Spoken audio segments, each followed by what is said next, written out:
চীনের দালিয়ান থেকে বেইজিংয়ে পৌঁছেছেন প্রধানমন্ত্রী তারেক রহমান। স্থানীয় সময় বিকেল 5:30টায় বুলেট ট্রেনে বেইজিং পৌঁছান প্রধানমন্ত্রী। বেইজিংয়ে পৌঁছে আনুষ্ঠানিকতা শেষে প্রধানমন্ত্রী প্রস্তুতিমূলক বৈঠকে অংশ নেবেন। আগামীকাল চীনের প্রধানমন্ত্রী লি কিয়াং এর সাথে আনুষ্ঠানিক দ্বিপক্ষীয় বৈঠক করবেন প্রধানমন্ত্রী তারেক রহমান। 26 জুন চীনের প্রেসিডেন্ট শি জিনপিং এর সাথে সাক্ষাৎ এবং গুরুত্বপূর্ণ দ্বিপক্ষীয় বিষয়ে আলোচনা করার কথা রয়েছে। বিস্তারিত মনিরুজ্জামানের রিপোর্টে।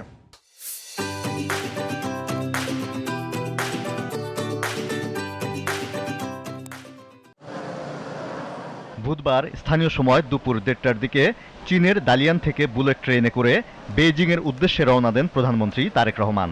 প্রতিনিধি দলের সাথে সফরসঙ্গী হিসেবে ছিলেন প্রধানমন্ত্রীর সহধর্মিণী ডাক্তার জুবাইদা রহমান।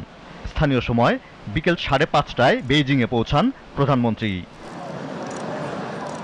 বেইজিংয়ের একটি প্রতিনিধি দল প্রধানমন্ত্রী তারেক রহমানকে অভ্যর্থনা জানান। আনুষ্ঠানিকতা শেষে বেইজিংয়ে স্টেট গেস্ট হাউসে অবস্থান করবেন তারেক রহমান।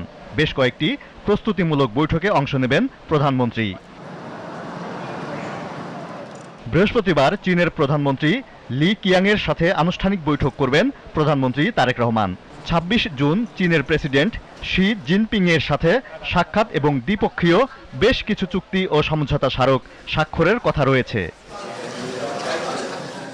এর আগে স্থানীয় সময় সকাল 10টায় দালিয়ানে ওয়ার্ল্ড ইকোনমিক ফোরামের বার্ষিক সম্মেলনে অংশ নেন প্রধানমন্ত্রী তারেক রহমানের অংশগ্রহণ বাংলাদেশের জন্য নতুন বিনিয়োগ ও কর্মসংস্থানের সুযোগ সম্প্রসারণের পাশাপাশি জাতীয় সক্ষমতাকে আরও সমৃদ্ধ ও শক্তিশালী করবে।